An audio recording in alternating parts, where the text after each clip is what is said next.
Núcleo de Telesaúde do Hospital Universitário.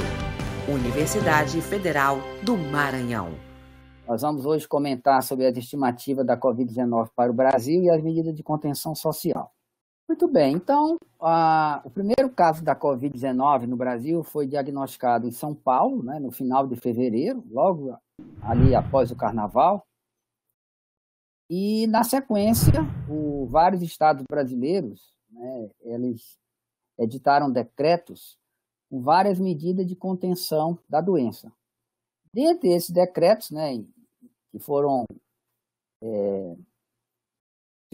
feitos em diferentes momentos do tempo, né, em diferentes estados, e se envolveu o cancelamento de eventos públicos, fechamento de escolas, universidades, colocar os funcionários públicos em home office, o isolamento social, né, recomendando que as pessoas ficassem em casa em quarentena, o fechamento de atividades não essenciais, como, por exemplo, comércio e shopping centers, e o bloqueio de transporte rodoviário e aéreo, que foi também realizado em alguns estados.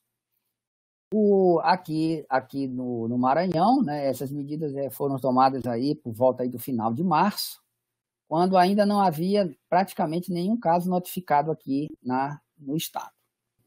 Então, como vocês podem ver aqui, aqui eu mostro um mapa, né, de disseminação da Covid-19 pelo território brasileiro. Então, a gente pode ver aí que a data, né, de confirmação dos primeiros casos de Covid-19, ele variou nos estados. E o Maranhão, né, então, teve o seu caso confirmado aí já no mês de março, né, já no final de março. E na sequência, né, vocês podem ver nesse diagrama aí a quantidade de dias entre a notificação do primeiro caso e a existência de transmissão comunitária. Então, o Maranhão ele foi um dos estados que teve o menor intervalo entre a notificação do primeiro caso e a transmissão comunitária. Então, hoje a gente sabe que a epidemia de Covid-19 ela provavelmente começou primeiro no estado do Ceará, onde já tem casos aí descobertos já no mês de fevereiro, e alguns casos de janeiro estão sob investigação. Então, tudo indica que o primeiro caso da Covid no Brasil não foi em São Paulo, né, naquele dia, final de fevereiro, mas sim no estado do Ceará. E provavelmente a doença aí já estava circulando entre nós, pelo menos aí de meados de fevereiro, né, incluindo o período do Carnaval, né, silenciosamente circulando, né, no território brasileiro, como ela ficou na Itália, né, aí por algumas semanas até serem detectados os primeiros casos. Em seguida, né, a partir do momento em que foram notificados os primeiros casos, então começaram as medidas de contenção. E aqui a gente pode dividir, né, o que aconteceu, né, nos estados após o início das medidas de contenção. E assim, a princípio, a gente pode caracterizar, né, essas respostas em 3 padrões epidêmicos que se seguiram a essas medidas de contenção. O primeiro, né, que representado aqui pelo estado de Santa Catarina, vocês vão acompanhar, né, nos quadros de baixo,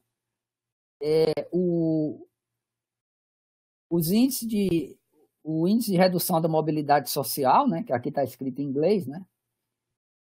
E vocês vejam, então, né, que desde a época da doença, né, até o final aí do mês de junho, né, que é quando esse slide tem os dados, vocês notam que houve uma redução, né, vai tendo uma redução da mobilidade social, né,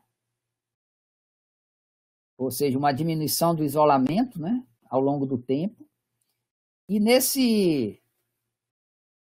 nessa linha aqui em roxo, né, vocês veem mais aqui o chamado índice de rigor das medidas de contenção. O que é isso, né? Aqui é um trabalho em que se criou uma escala de 0 a 100 com o número o número, a quantidade e a profundidade dessas medidas de contenção que então estavam em vigor em cada estado brasileiro. Então, Santa Catarina, por exemplo, foi um estado em que teve um rigor aqui considerado em torno de 60, né? E se manteve aqui até o dia 60 da epidemia. E o padrão epidemiológico que a doença seguiu naquele momento foi de aumento e declínio, né? Então, indicando aqui, né, que essas medidas de contenção surtiram efeito, né? Aí aqui houve um período que começou o relaxamento dessas medidas, né? A mobilidade diminuiu, e o que vem depois aí a gente já sabe que alguns estados que a princípio, né, tinham sido bem-sucedidos em conter a disseminação do coronavírus, no momento em que essas medidas são afrouxadas e o isolamento social é reduzido, você observa aí, começou a observar aí uma aceleração grande da transmissão, né? Então, atualmente em Brasília, por exemplo, né, as UTIs estão lotadas, né, em algumas outras cidades brasileiras, como Curitiba. Então, estão vivendo aí o processo que aqui na cidade de São Luís nós vivemos aí em torno do mês de maio, né? Um outro padrão, né, que é o padrão aqui, eu coloquei São Paulo, né? Então, teve um aumento e depois uma relativa estabilidade, né? Vejam que o estado de São Paulo não houve uma redução do isolamento tanto quanto Santa Catarina, né? E também não houve, até o momento desse estudo, nenhuma flexibilização, né, desse rigor, né, das medidas de contenção, né? Então, houve uma continuidade dessas medidas de contenção, né, e uma redução menor do isolamento social comparado com Santa Catarina, né? Então, a princípio, esse é o padrão que se seguiu aqui no estado de São Paulo. Já no Amapá, né, apesar das medidas de contenção, né, que foram tomadas e de um bom índice de isolamento social, né, inclusive superior a São Paulo, que vocês estão vendo aqui, o padrão epidemiológico da doença foi de aumentar e aumentar, né? Tem um decréscimo agora, mas já depois que a gente viu esse processo aqui, né? Então, mostrando para vocês que há uma relação muito estreita, né, entre as medidas de contenção social que são decretadas pelo governo, né, o isolamento social, que depende da população, e o comportamento da doença. Então, há uma relativa correspondência entre esses fatores. Aqui o retrato do Maranhão, né, onde aqui eu tenho a situação para o estado como um todo, que está marcado em azul, né? Então, vejam que até o momento era uma transmissão em ascensão, né, o número de casos em ascensão. Aqui nós estamos plotando a incidência, não o número de casos, quer dizer, o número de casos dividido pela população. Na capital, né, você nota aqui que houve uma inflexão nesse crescimento, né, e vai se traduzir pela redução do número de casos. E nas demais cidades, né, esse crescimento ele é mais reto, né, do que a capital, traduzindo que a epidemia no interior ela começou um pouco mais tarde, mas ela teve, né, já nessa fase aqui, um crescimento mais acelerado do que ocorreu na capital. As medidas de distanciamento social, elas permaneceram, né, em efeito aí por praticamente 90 dias, né, 3 meses, começaram a ser flexibilizadas aqui com 80 dias de epidemia, né? E aí, no momento que elas foram flexibilizadas, né, reduz aqui o índice de isolamento social, né? Eu vou comentar daqui a pouco o que isso vai ter de consequência, né? Mas, assim, mostrando, né, essas medidas aqui no estado, elas duraram aí, né, entre 20 e 60, quer dizer, 80, quer dizer, 2 meses de duração, e não se conseguiu, né, fazer com que a curva se entrasse numa estabilidade, uma tendência de redução sustentada, né? Houve uma redução maior, né, da transmissão dessa curva aqui na capital, mas, assim, parece que houve um processo de saturação social, de ficar em quarentena, né? O quadro político, que no começo da epidemia era de suporte a essas medidas de distanciamento, mudou, né? Então, os inquéritos domiciliares aí das instituições de pesquisa mostraram que no começo, né, das medidas de contenção, o apoio a ficar em casa era em torno de 80% da população, E há um mês e pouco atrás, esse apoio já tinha caído aí para menos de 40% da população, né? Então, a maioria já estava favorável a voltar às suas atividades, né? E se traduziu aí realmente nas ações de vários governadores, né, que estão aí pouco a pouco afrouxando, né, essas medidas de contenção e levando aí a um recrudescimento, né, da transmissão da doença, com suas consequências que a gente já está vendo aí na questão do serviço de saúde saturado, como a gente está vendo aí próximo da saturação, em algumas cidades agora do centro-oeste e sul, onde no começo da situação a epidemia ela estava razoavelmente bem controlada. Aqui vendo os estados do Nordeste, né, mostrando quanto mais preto, mais a população ficou em isolamento. Então vejam no primeiro momento aqui, né, final de março, o Ceará sempre foi um estado que teve maior percentual de redução da mobilidade, né? Seguido aqui pelo Piauí e Pernambuco, né? E os que vêm mais claro ficaram em segundo lugar, né?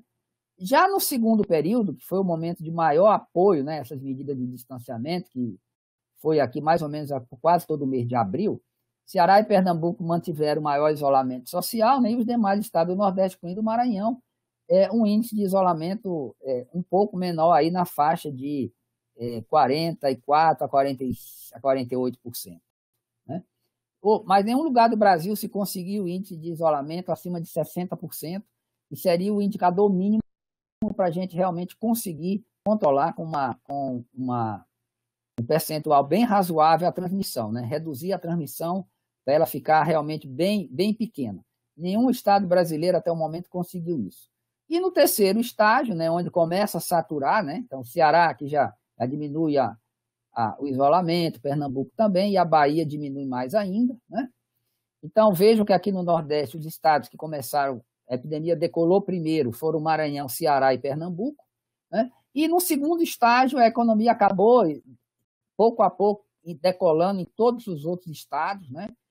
Hoje o Piauí, né, Bahia, estão vivendo aceleração, né? Sergipe já passou por essa fase de maior aceleração, mas enfim, a tendência então dessa epidemia é de atingir todo o território nacional. Ela começou pelas capitais, pelas cidades que tinham aeroportos internacionais, né? Basicamente foi esse o padrão. Aí foi se disseminando primeiro para as grandes cidades, depois para as médias, e agora ela está chegando nas cidades pequenas e nas áreas rurais, nos rincões do Brasil. Então vejam o que aconteceu com o índice de distanciamento social no Ceará e no Maranhão. O padrão do Ceará e do Maranhão é muito parecido, né? Mas o Ceará sempre conseguindo manter um índice de distanciamento um pouco maior do que nós. Então, no pico do distanciamento aqui, que foi aí no final de março, né, o Ceará quase atingia 60% de distanciamento, o Maranhão atingiu 50%, né? O máximo que nós atingimos foi 50%. Isso ficou variando aí na faixa de 45%, 48% durante todo o mês de abril até o mês de maio, né? Aí aqui foi o momento do lockdown, né? Então aumentou o índice de isolamento, aí se conseguiu atingir de novo o pico de 50%, né? Aí começou a flexibilização do distanciamento social, e esse isolamento vai cair, hoje está se mantendo aí em torno de 35% a 40%, já quase nos mesmos níveis que ele estava no começo da epidemia, né? Aqui é o cálculo do R, que eu vou falar um pouco do R bastante aqui nessa apresentação, então eu vou explicar o que é o tal do RT, né?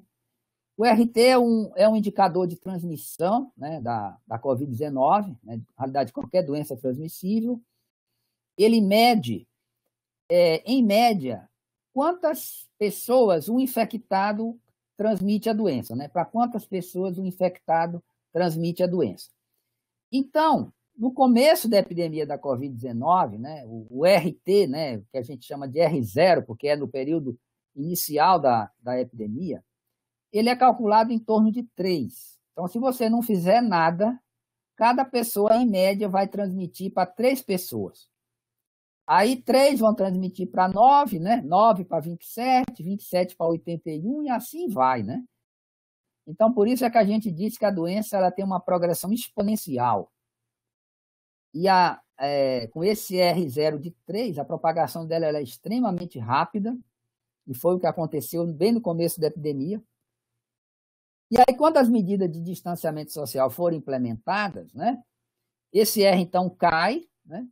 Então, vejam que aqui no Ceará, né, nesse momento, ele estava em torno de 1,4, né, no Maranhão em torno de 1,5, aqui foi medido aqui no dia 11 de junho, então isso aqui já tem quase um mês, né, que foi feito esse cálculo. E aqui, esses dois últimos gráficos aqui à direita, né, vocês estão acompanhando aqui, né, o tempo, né, então o tempo está aqui no eixo X, né, essa curva vai até o dia 15 de julho, aliás, de junho, né, até metade do mês passado.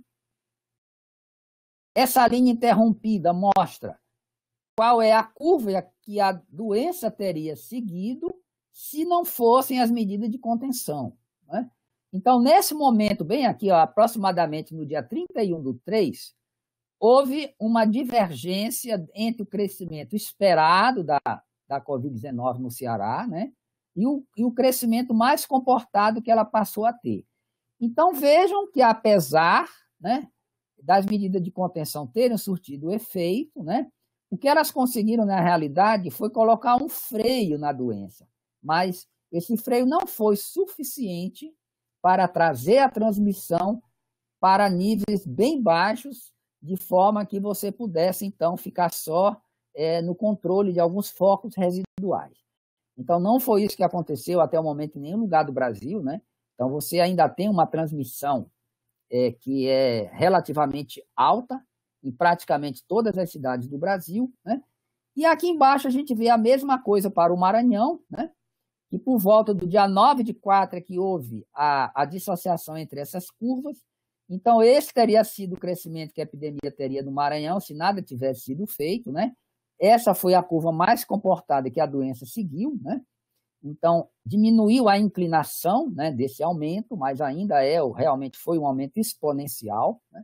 Só para mostrar para vocês, né, que essas medidas de contenção, elas têm efeito, né? Elas conseguem deter a cadeia de transmissão, né? Então, atenuaram a transmissão. Se elas tivessem chegado aí a patamares de 60%, 70%, né, provavelmente em torno de, no máximo, 2 meses, a transmissão seria quase completamente interrompida, né? Infelizmente, não foi isso que aconteceu no Brasil, né? A Europa logrou êxito, né, nessas medidas de contenção, então eles ficaram num período de confinamento em torno de 60, 70 dias, né? Houve alguns problemas em alguns países no início, como na Itália, né, que demorou a tomar essas medidas, né?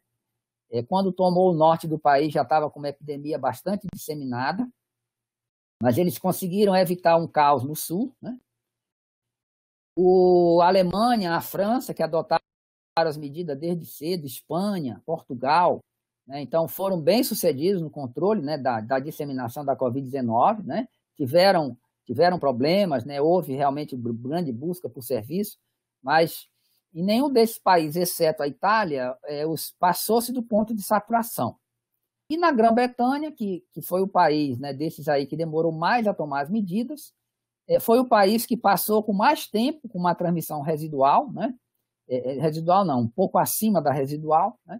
Agora estão caminhando já para um melhor controle da doença. E o modelo, né, que a gente diz assim, do que não deveria ser feito, hoje a gente atribui à Suécia, que não tomou nenhuma medida de contenção, né? Então deixou para a população fazer a sua própria decisão, e hoje a Suécia é o país no mundo, aliás, no mundo não, na Europa, que tem a maior mortalidade pela Covid-19, mostrando que as medidas de contenção, elas são sim capazes de conter a mortalidade. Acho que isso não há nenhuma dúvida disso, né?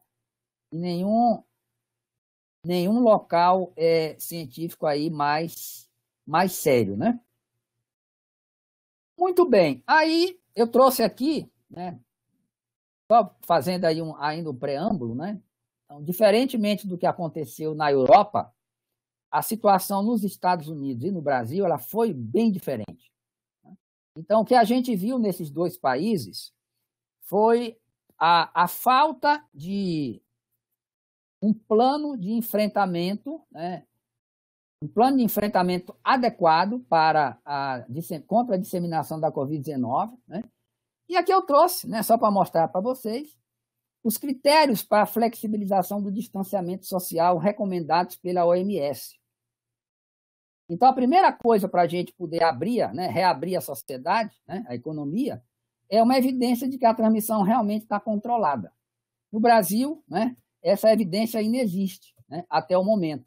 O que nós temos aí são pequenas reduções da transmissão. A gente não tem, essa é a grande falha brasileira, a gente não tem condições de identificar um foco, ir lá, conseguir isolar os doentes, né, colocar em quarentena os contactantes e conseguir debelar aquele foco, né, ou aquele surto localizado. Na ausência disso, qualquer processo de abertura fatalmente vai levar a uma reaceleração. A reabertura tem que ser acompanhada de uma capacidade de bloqueio, de identificação e bloqueio de novos surtos. A gente não tem capacidade de identificação porque a gente não faz teste suficiente. Locais de alta vulnerabilidade, a gente tem que ter a capacidade de minimizar a ocorrência de surtos. Então, local de alta vulnerabilidade são hospitais, né? Então, proteger adequadamente os profissionais de saúde, né? Então, isso foi um outro grande fracasso do Brasil, né? Tivemos aí recorde de transmissão dentro do setor saúde, né? A mão de obra feminina, que é predominante na saúde, sofreu demais com isso, né? Asilos, né? Prisões, né? Então, a capacidade de identificar e reduzir surto nesse local de vulnerabilidade. Também, nossa capacidade nesse ponto é muito, muito pequena, muito pequena. Quanto a estabelecer medidas preventivas no local de trabalho, então isso aí está razoavelmente sendo feito, né? Os riscos externos possam ser gerenciados. Isso está acontecendo porque as próprias pessoas desistiram de viajar, né? Então, e alguns países, outros países, interromperam praticamente as ligações aéreas com o Brasil, né? E uma sociedade com voz engajada na transição, que a gente também não vê, né? A sociedade ela é muito passiva nesse processo, né? E a gente não vê realmente participação social para o enfrentamento desta grande mazela. Então, vejam que praticamente não temos condições para reabertura, e apesar disso, né, a população estava saturada, né, ficou inviável politicamente manter o sistema fechado, né, e se abriu, né? As consequências estão aí para todo mundo ver, né? Belo Horizonte, Brasília, né? Então, lugares onde estava com uma transmissão reduzida, né, a transmissão reacelerou. Então, dito isso, eu fiz um pouco aí o panorama mundial, né, o panorama das medidas de controle, discuti um pouco o problema no Brasil.